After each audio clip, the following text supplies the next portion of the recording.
All right, everybody, welcome back. Brand new Sarah Fraser Show where we talk shit about sister wives. I know. Look, I am obsessed. Every single week, I think this show gets better and better. And I truly believe that producers have listened to our feedback, which isn't that what we always want when we're, weighing in on something about a brand. And they have made edits of season 19 of Sister Wives. We're going to be getting caught up into real time. And I think the show is starting to get good. I do. I've been a longtime watcher. I did not start I've watched the beginning, but I wasn't like an OG starting in 2010, 14 seasons ago. But a couple of years ago, I got into it. I've caught up. And I got to say, like some of these seasons, like 8, 9, 10, like they were really boring. I am loving. I liked season 18. I'm here for season 19. I'm enjoying Kody being divorced and Kody making less and less sense. Can anyone decipher? You know how Robin always says she speaks Kody? Well, we need her to interpret what the hell happened last night on Sister Wives with that scene with Meri. What in the actual fuck? Okay. What? Well, look, today, every single week, I really like to do, I love whether it's on my Reddit threads in general, on Twitter, I love to read your comments on my YouTube. Go to the Sarah Fraser Show YouTube. You could leave a theory there. I love to get into the theories, the feedback, the hot takes, and we have a lot of them today. Is Sister Wives going to be a movie? Is Sister Wives going to be a movie? And this one, a sister wife actually weighed in on. Fans are speculating that Taeda Farms with Janelle and Maddie will not last because it does look like Janelle Brown has closed down one of her businesses. We will talk about that. And then what is trending on the internet is you guys asking, why do I hate Tony Padron so much? Poor Tony today. Why? Like Tony is trending. Like, why do I hate Tony of Tony and McKelty so much? That's like a threat. That's like a trend. Why do we hate him so much? So we have to talk about all of that.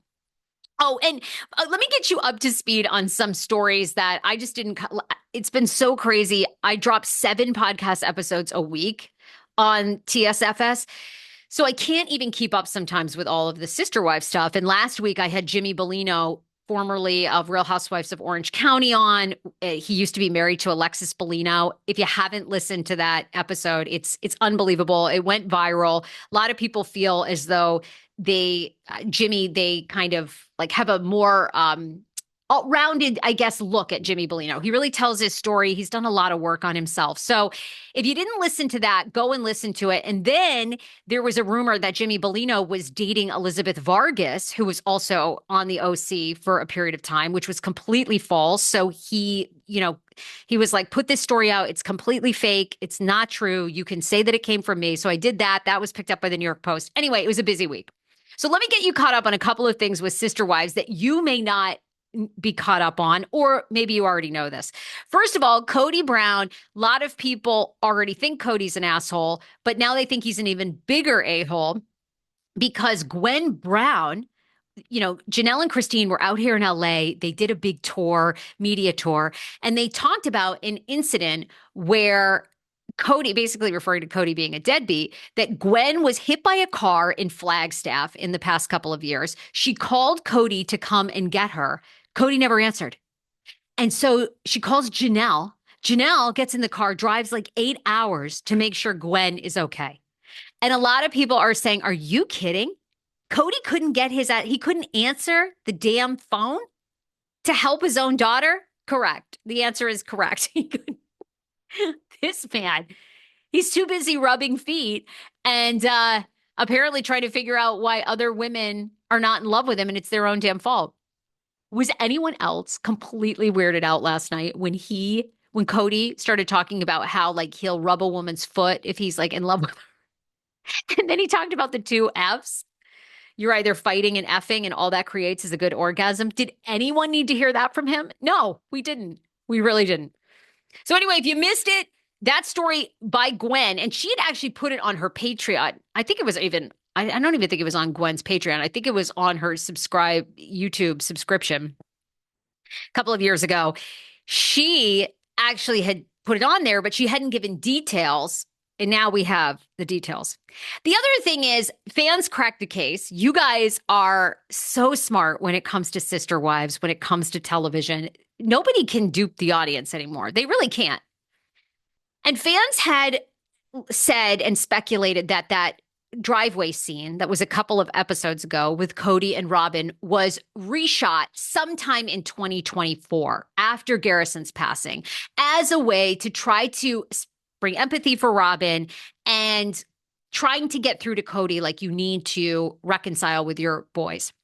Okay, people went back, looked at Kody and Robin's clothing, specifically the jacket that Kody was wearing in that scene from the company Khul, Khul,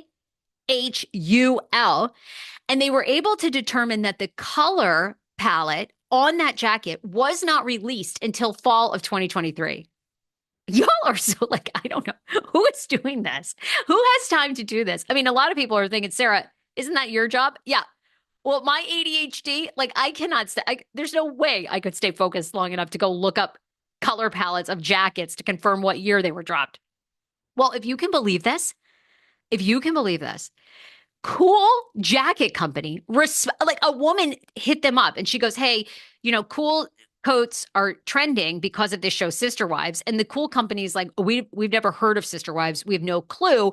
But the woman said, well, we're just trying to figure out, did you release this jacket? When did you release this jacket? And the Khul company said not until fall of 2023 was that color available. So they absolutely would have had to have shot it in the winter of 2023 heading into 2024 because the jacket wasn't even available until late fall of 2023. So people are like, it's 100% reshot.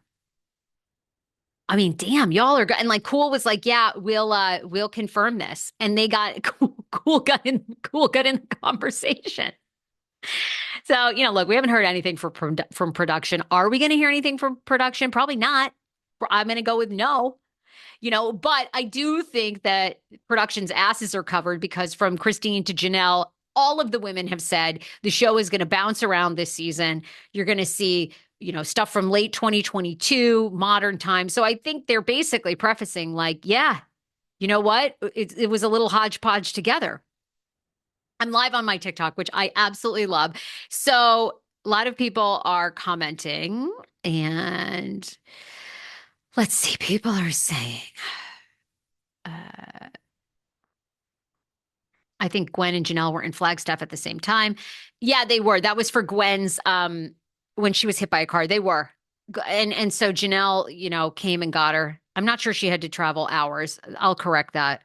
But it sounded like Janelle might have been doing something else. Anyway, she dropped everything to come get Gwen, which of course you would think any parent would do if their child was hit by a car. Now, I will say, I mean, I guess Kody could have been like busy, could have been doing something. I mean, I guess you always pick up for your kids, right? That's the thing. I mean, I ought to know. I mean, I have a 3.5-year-old. So, I mean, he can't use the phone quite yet, but we're getting close. People want to get a recap of last night's episode, season 19, episode 6. Well, I did a full podcast. It's up on the Sarah Fraser Show. You can get it everywhere podcasts are played. I get into all the details. I thought last night was great. However, we have a user 5564 a bazillion fours says, I'm so done with this show. So, and Lori says, if you don't benefit Kody, someone he don't care. I think you mean, wait, if it doesn't benefit Kody, he doesn't care? I think that's probably pretty accurate. So those were the two stories that are happening in real life. The other thing is people are losing it over Meri Brown's epic TikTok. You guys need to follow her here on TikTok. I want to know who is running her TikTok. She is roasting Kody every chance she gets. She did a teaser over the weekend. And last week she dropped a video with the sounder, These Hoes Ain't Loyal. And like, looked at herself because Kody said, she wasn't loyal. Her social media team is fire. Then she teased over the weekend, all right, I'm going to drop a video tomorrow. She brings out her dog Zola. The big reveal was her dog Zola.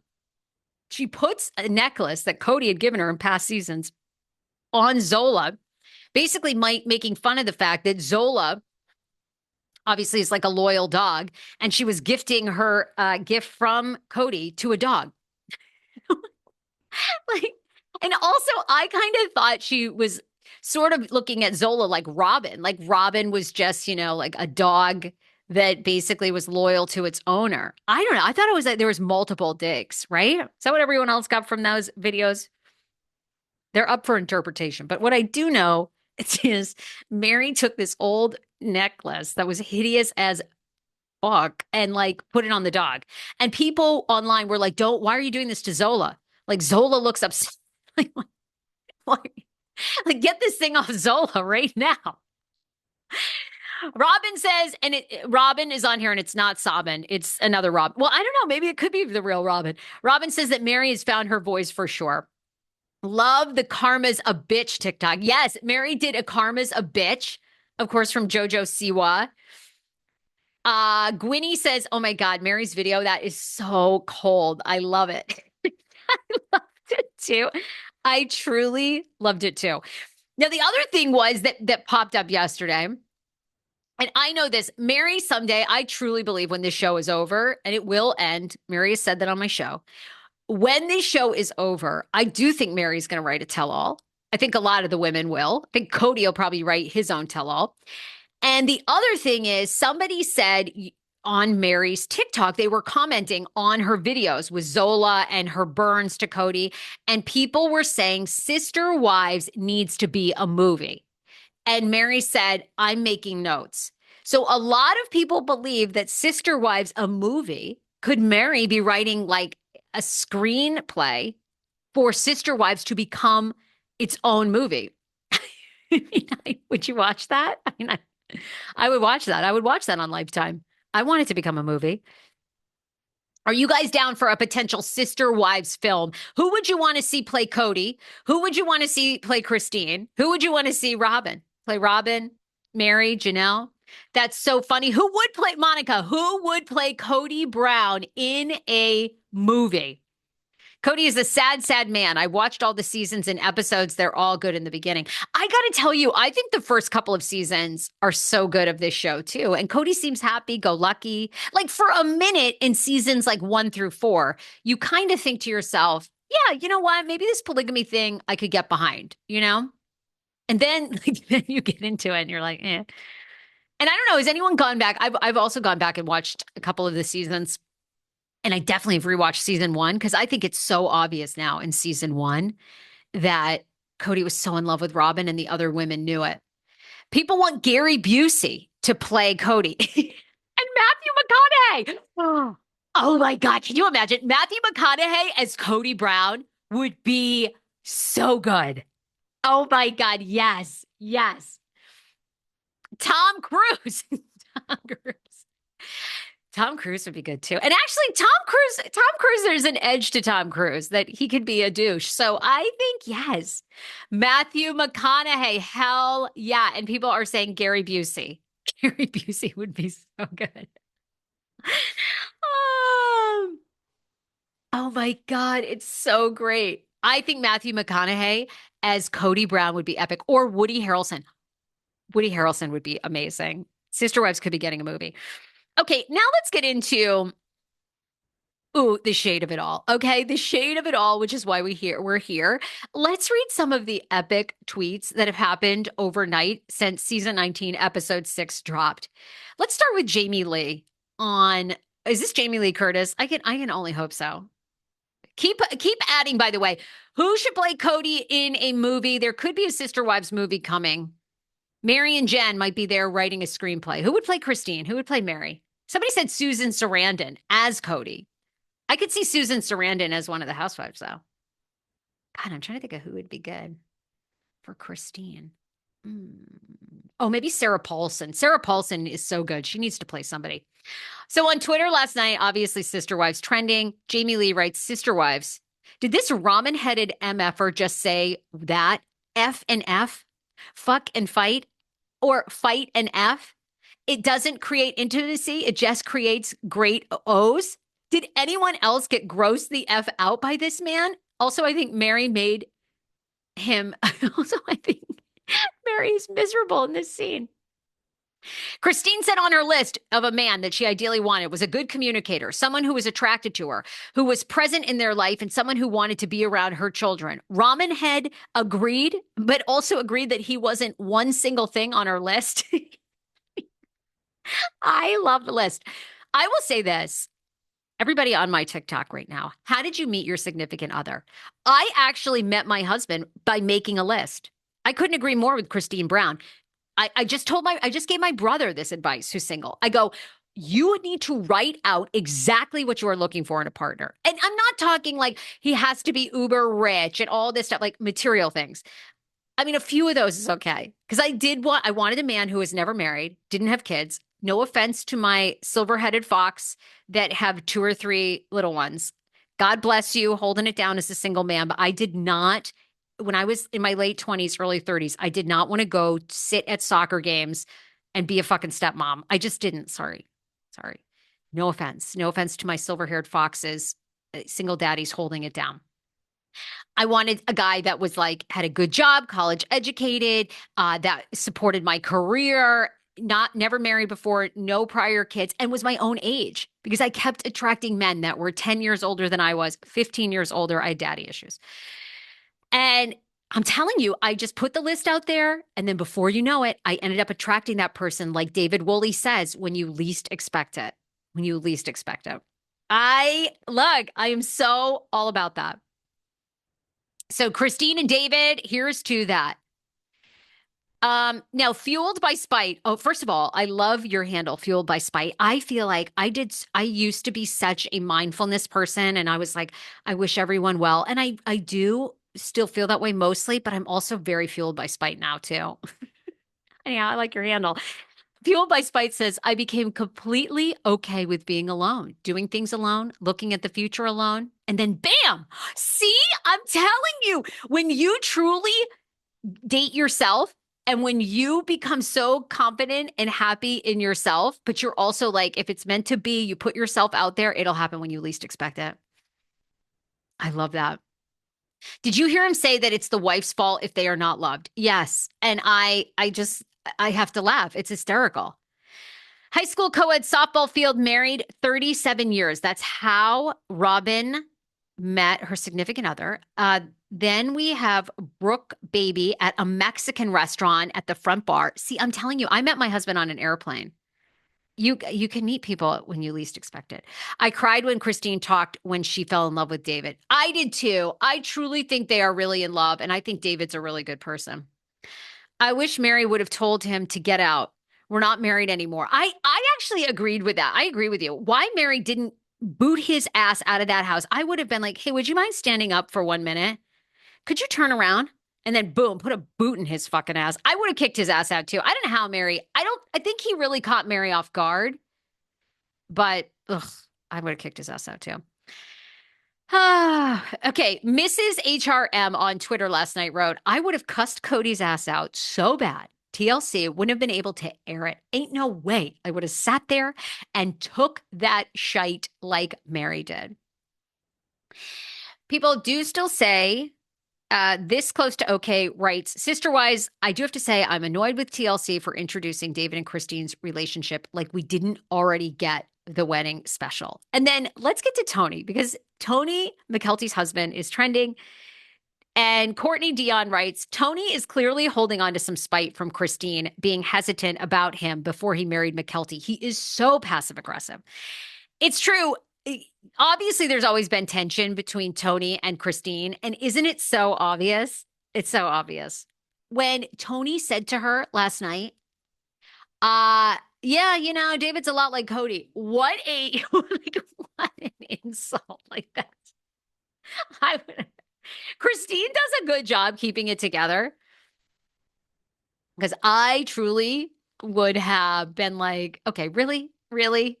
Like, how insulting. How freaking insulting.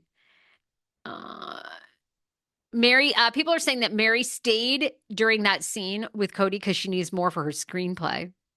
Oh, Jamie has a good cast lineup. Robin should be played by Dakota Johnson. Meri by Sandra Bullock. Oh, Christine by Sarah Paulson. And Janelle by Sandra Bullock. Wait, Sandra Bullock can't play too. You're saying, okay, but I like this lineup. I like this lineup. Sandra Bullock, Dakota Johnson, Sarah Paulson in the mix. Oh my God. Yes. Yes. And I actually think that I think Chapel Rowan should play Robin, because there's something about Chapel that just seems like she frowns a lot too. No offense. I like Chapel Rowan. I like her music, but she's very moody, which I appreciate, but she reminds me of Robin, honestly. I loved when Isabel said, "It's not about you, Mykelti," referring to when Mykelti proposed to Tony. I know people love that moment. People like when people put Mykelti and Tony in their place. So there's a whole thread of like, why don't I like Tony Padron? Now, I don't mind Tony, but I do know there's a lot of tension and fans can't stand Tony. A lot of people feel that Tony is very bitter, doesn't want Christine to be happy. A lot of other people feel that Tony mooches off the show. I mean, I will say this, guys, like he is a part of the show. It's not like this guy's a neighbor, popping up in scenes. Someone else said on Reddit, because Tony is a married father of 3 who acts like a stoned teenager. And then a lot of people think that he's just a tryhard. Tony tries to be shocking and funny, and the delivery is just always awkward and too much. Mykelti does this too, always trying to be out there seeking attention. I don't think they're that much of attention seekers, because like, how else are they going to make their money? I mean, what a great way to make money on their Patreon. They know people want to hear more. Okay, I'm not going live with someone else. People are saying that his commentary is just cringe. Joshua says Tony is a Robin and Kody cheerleader. Well, that is true. Tony is a Robin and Kody cheerleader, and certainly was. But now apparently they've had a bit of a falling out. Oh, you guys have come up with the best casting. Janelle to be played by Rosie O'Donnell. Oh my God, I would love that. Rosie O'Donnell, Sandra Bullock, Sarah Paulson, Melissa McCarthy should play Janelle with her don't give a shit attitude. Oh, that'd be so good. Anna Kendrick as Meri. Wow. Oh, is Tony supposed to be a brilliant chess player? Is Tony Padron a brilliant chess player? I do know he plays chess. Is he brilliant at it? I'm not quite sure. Anyway, people have gone on and on. Other people think that Tony I always felt he was a bit of a grifter who just happened to fall in a TV gig with a Mormon girl, but he really doesn't fit in some weird unknown reason. I don't know. The two of them seem happy. They've lost so much weight together too, by the way. That Plexus tea. Ooh, that old tea. Okay, now this is some people also, two last things we need to discuss. Oh, first of all, though, I do want to shout out my guy, Dr. Will Neem at Horizon Fibroids. Ladies, 80% of us will have a fibroid by the age of 50. Did you know this? You do not need a hysterectomy to get rid of fibroids. That's actually a fact. So if you go to your OBGYN and your OBGYN tells you the only way to get rid of your fibroids is a hysterectomy, that's completely false. This is coming from my doctor, Dr. Will Neem from Horizon Fibroids. If you live in the DC region, he's the top fibroid doctor. Go to horizonfibroids.com. They accept almost all insurance. And go and see him. Heavy periods, long periods, fibroids can impact everything from fertility to your health. Go to horizonfibroids.com. See them in Maryland. They accept almost all insurance, and tell them the Sarah Fraser Show sent you. Plexus, 100% Ozempic. Yeah, I've actually read that Plexus has something in it, a very similar compound to Ozempic. No, they're not on Ozempic. I mean, they've never, like that, as far as I know, Tony and Mykelti have never confessed that they lost weight from Ozempic. They've lost weight from the tea that they all hawk. Okay, so let's talk two things. A lot of people last night were very saddened to see that Meri did not spend the holiday with Leon. And people wanted to know what's the status with Meri and Leon? Now, when Meri was on my podcast, Meri said one of the challenges she has is every time she talks about Leon, that Leon is very polarizing to people because Leon is trans, identifies as they, them. And so Meri gets feedback, good and bad, but it's very polarizing. And so I think from my understanding is Leon doesn't really want to be on the show and is kind of taken a step back. Leon, so to me, that scene last night, right? Maybe Leon was there at Christmas, but didn't want to be mentioned. I don't know for sure that we know that Meri didn't spend it with them, but I I think Leon doesn't want to be a part of the show. I keep meaning, has anybody subscribed to Leon's what is it? It's a Substack because apparently Leon is writing every week. I agree. TC says Leon may well have been there, but off camera. They don't want to be on the show. I that's my theory too. That's my theory too. And if production was willing to leave out Logan and Michelle's wedding, if we did a whole episode on the Brown family going to a child's wedding but not saying their names, then Leon absolutely could have been there, and we just didn't bring Leon up, right? I mean, I don't know who the hell's there to me because, right, we didn't even mention half of the kids. I thought what else was hard about the episode is like, this would have been Christmas of 2020 going into 2023. Did Janelle see Garrison? You know, I mean, we don't know. We don't know some of her other kids if they were around at Christmas or not. Kayla says, I hadn't realized how long it's been since we saw Leon on the show. I would love, I've said, I want a spinoff with the kids. I want to see Leon interact. I want that, you know?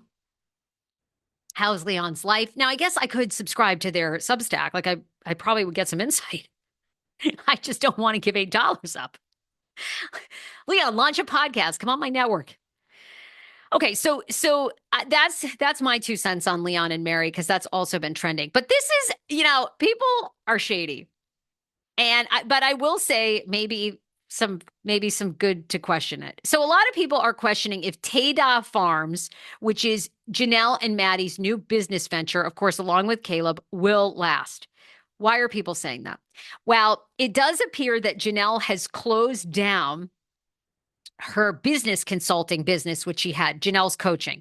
If you go to her Instagram and you click on Strive with Janelle, you can no longer book her or find her Strive with Janelle page.